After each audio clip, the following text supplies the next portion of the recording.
विश्ववंदनीय राजा शिवछत्रपती यांना सर्वप्रथम अभिवादन करतो। शेतकऱ्यांचा पहिला राजा, महान राजा बळीराजा, त्यांनाही अभिवादन करतो। आणि प्रसंगी उपस्थित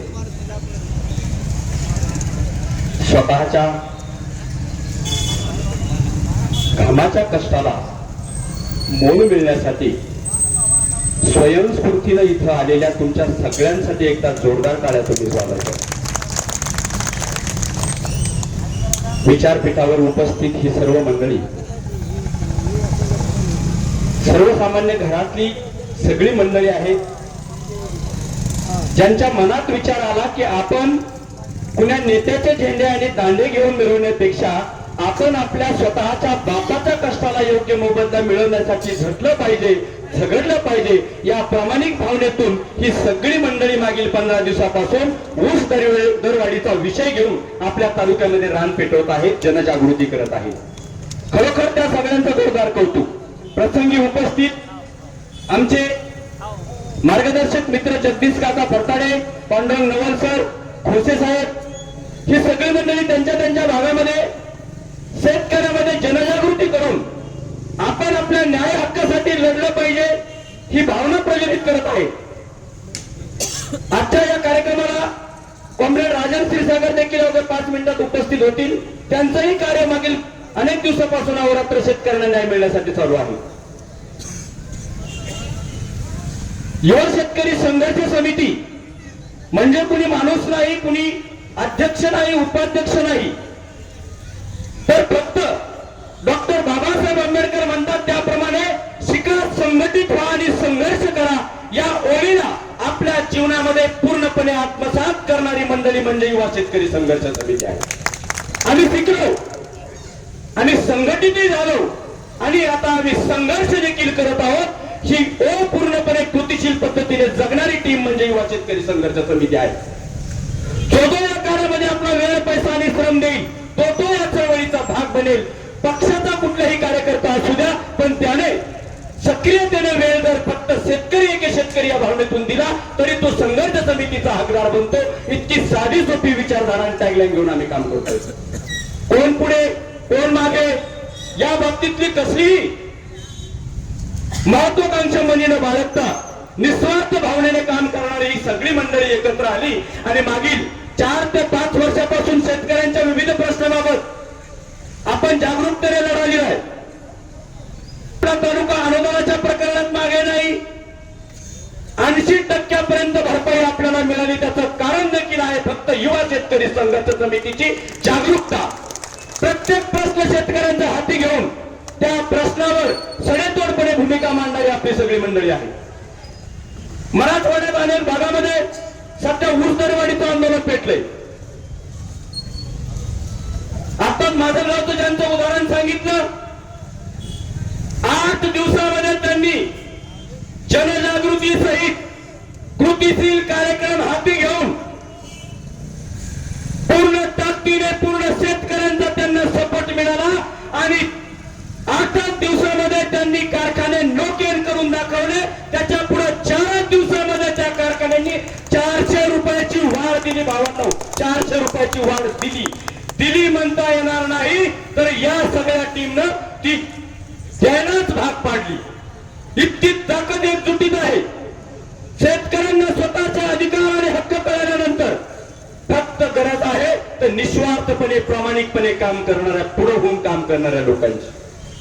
आता एक चांगली मंडळी या निमित्ताने आपल्या तालुक्यात जोडलेली गेली आहे। संघर्ष समितीची सगळी टीम असेल, अंबड तालुक्यातली सगळी टीम असेल, मोठ्या ताकदीने आज एकत्र आलेली आहे। ऊस दरवाढ का? आज जर आपण प्रश्न ऊस दरवाढीचा जो विषय आहे, पश्चिम महाराष्ट्रातले कारखाने 3400, 3500, 3600 रुपयापर्यंत भाव देतात। ते ज्या ऊसाच्या जाती लावतात त्याच आपणही लावतो, ते ज्या पद्धतीने ऊसाची मेहनत करतात त्याच पद्धतीने आपणही करतो। मग त्यांना रिकव्हरी 11.20च्या रिकव्हरीला किंवा 11पर्यंतच्या रिकव्हरीला ते 3400, 3500 देऊ शकतात, तर आपल्या भागातले कारखाने का देत नाहीत हा प्रश्न इथल्या तरुणांच्या मनात आला पाहिजे।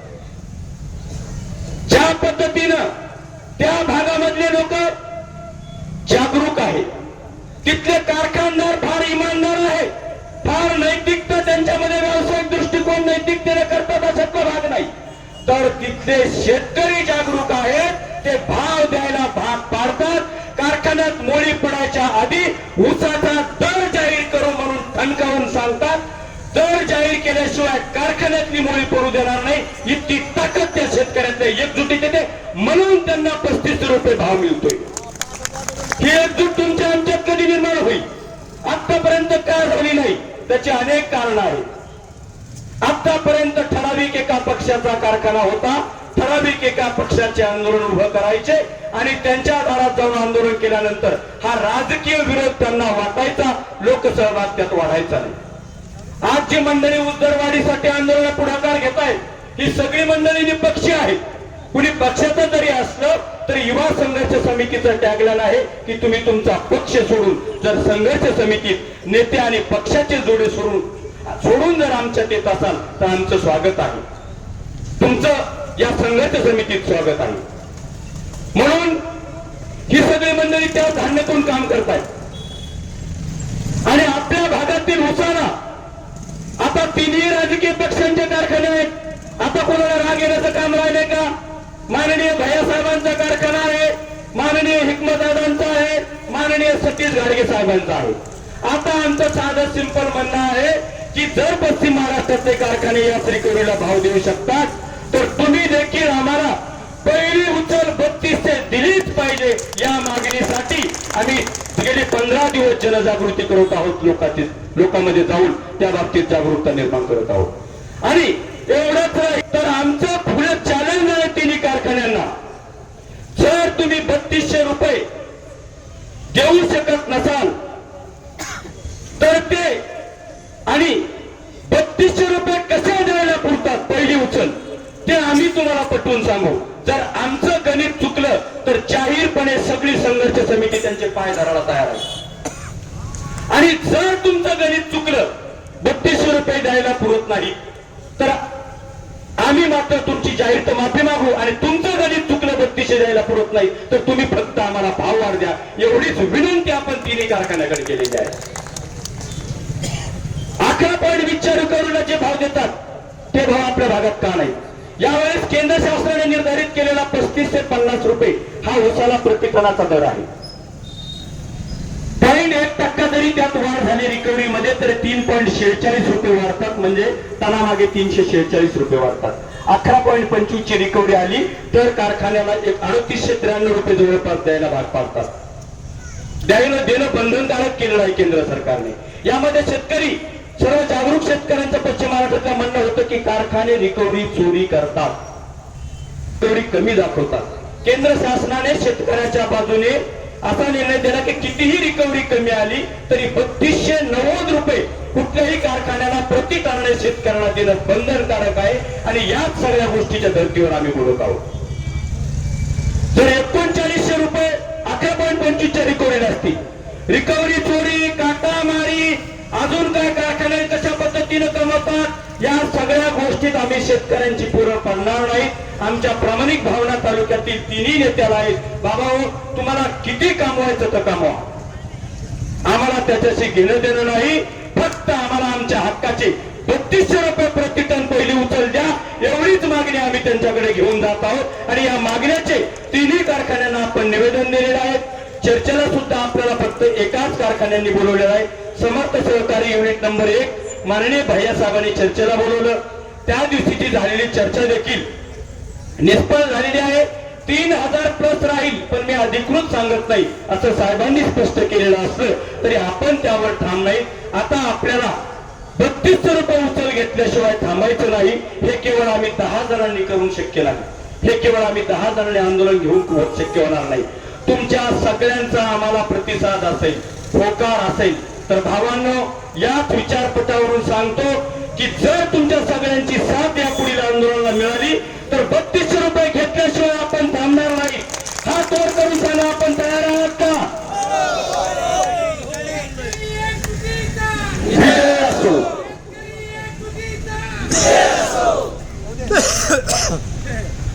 आणि म्हणून जर तुमची साथ असेल तर आपली कुठल्याही कारखान्याला विरोध नाही, कोणत्याही नेत्यांना विरोध नाही.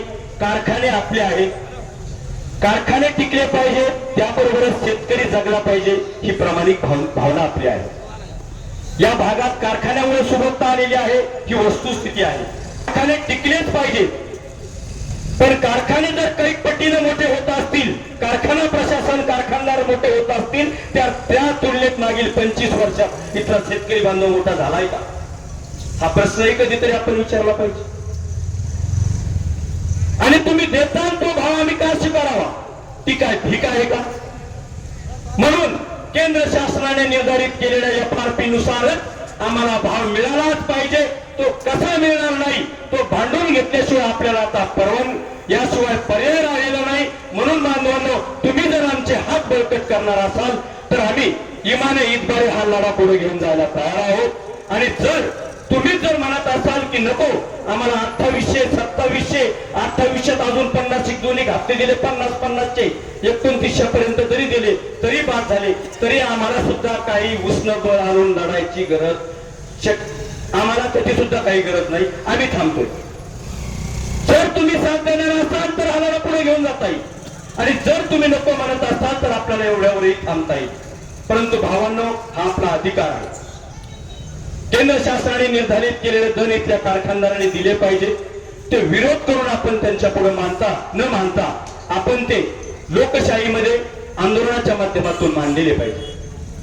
लोकशाहीमध्ये आपल्याला जो आंदोलनाचा अधिकार दिलेला आहे, संविधानिक आणि लोकशाही मार्गाने आपण आंदोलन करून आपल्या मागण्या त्यांच्यापर्यंत मांडणार आहोत. आणि त्यांच्याकडून हा भाव घेतल्याशिवाय हे पुढील आंदोलन थांबणार नाही, याचीही स्पष्टोक्ती मी या निमित्ताने आपल्याला देतो.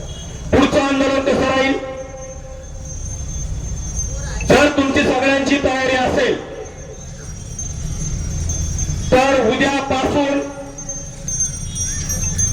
ज्या शेतकऱ्याकडे स्वतःच्या शेतात तोड आलेली आहे त्या शेतकऱ्यांनी स्वतःहून उद्यापासून आपली तोड बंद करायची. मान्य आहे का? जर तुम्ही तोड बंद करणार असाल तरच पुढे आपल्याला अनेक पर्याय उभे केलेले आहेत. आंदोलनाची एक परिपूर्ण अशा पद्धतीची एक साखळी आम्ही तयार केलेली आहे. जर तोड बंद झाली त्यानंतर आपण वाहतूक बंद करणार. पुढील 2 दिवसामध्ये या संपूर्ण गोष्टी करत असताना सगळ्यांनी गाव पातळीवर हे काम करायचे. पुढील 2 दिवसामध्ये जर संपूर्ण वाहतूक आणि तोड जर बंद झाली, कारखान्यातल्या यार्ड मधला ऊस संपून कारखाना लोकेल होईल. त्यानंतर मात्र आपण कारखाना लोकेल होईल जर नाही झाला, इथून जाणारी वाहतूक पूर्णपणे आपण चक्का जाम आंदोलनाच्या माध्यमातून थांबवणार आहोत. कारखाना लोकेल होईपर्यंत संपूर्ण वाहतूक कारखानदाराची चक्काजाम आंदोलनाच्या माध्यमातून थांबवणार आहोत. उद्यापासून फक्त आपल्याला ऊस वाहतूक आणि तोडणी पूर्णपणे बंद करावी लागणार आहे. तुम्हाला मान्य आहे का? तुम्ही स्वतःची जरी तोड असली तर बंद करणार का? आणि त्याच्यानंतर जर कारखाना प्रशासनाने आपल्यासोबत चर्चा केली नाही तर आपण गव्हाण जोपर्यंत आमच्या मागण्या विचारात घेतल्या जात नाही तोपर्यंत गव्हाण बंद केल्याशिवाय सुद्धा थांबणार नाही, एवढा ठाम निर्धार आपला आहे. म्हणून आता फक्त तुमची आंदोलनाला साथ पाहिजे. हे आंदोलन पुढे घेऊन जात असताना यामध्ये आपण निपक्षीय भूमिका घेतलेल्या आहेत. कुठल्याही राजकीय मंडळीचा एकाही कारखानदाराचा द्वेष नाही. उलट आम्ही गावातून जनजागृती करताना हेच सांगतोय, कारखाने आपले आहेत, ते टिकले पाहिजे. कारखाने टिकले तरच इतका शेतकरी टिकेल, शेतकरी जगेल. म्हणून आपण या पुढच्या आंदोलनाच्या दिशेच्या अनुषंगाने आम्हाला तुमची सगळ्यांची साथ हवी. कारखाना प्रशासन चर्चेला जर तयार असलं आणि चर्चेतून तोडगा निघाला असला तर आंदोलनाची हौस आमच्या कुण्याही मंडळीला नाही. म्हणून पुढच्या 2 दिवसामध्ये या सगळ्या गोष्टीवर आपण ठाम राहायचंय. ठामपणे या सगळ्या तुम्ही जर साथ देत असाल तर निश्चितपणे आम्ही सगळेजण या आंदोलनाला पुढे घेऊन जाऊ. आणि तुमच्या पदरात इमान ईदबारे 200 किंवा 400 कमीत कमी आता 2800 काही कारखान्यांनी जाहीर केले, 400 रुपयाची वाढ टाकल्याशिवाय आम्ही आंदोलन थांबवणार नाही. एवढाही तुम्हाला ठाम निश्चय निर्धार या ठिकाणी करतो. एवढंच या ठिकाणी बोलतो. पुढच्या आंदोलनात तुमच्या सगळ्यांची साथ गरजेची आहे. गावागावात जनजागृती झालेली आहे. प्रत्येक लोकांना आम्ही महत्व सगळ्या गोष्टीचं पटवून दिलेलं आहे. कारखान्याला हा विरोध नाही, कुठल्याही कारखान्याच्या नेत्याच्या विरोधात आपल्या कोणत्याही भूमिका नाही. फक्त आमच्या घामाच्या कष्टाला योग्य मोबदला द्या एवढीच मागणी आहे. तो जोपर्यंत तुम्ही देणार नाही तोपर्यंत आम्ही आंदोलनाच्या माध्यमातून हा लढा पुढे घेऊन जाऊ एवढाच निर्धार करूयात. एकदा जोरदार घोषणाबाजी व्हिडिओ प्रत्येकाने एक शॉर्ट व्हिडिओ तयार करा घोषणेचा.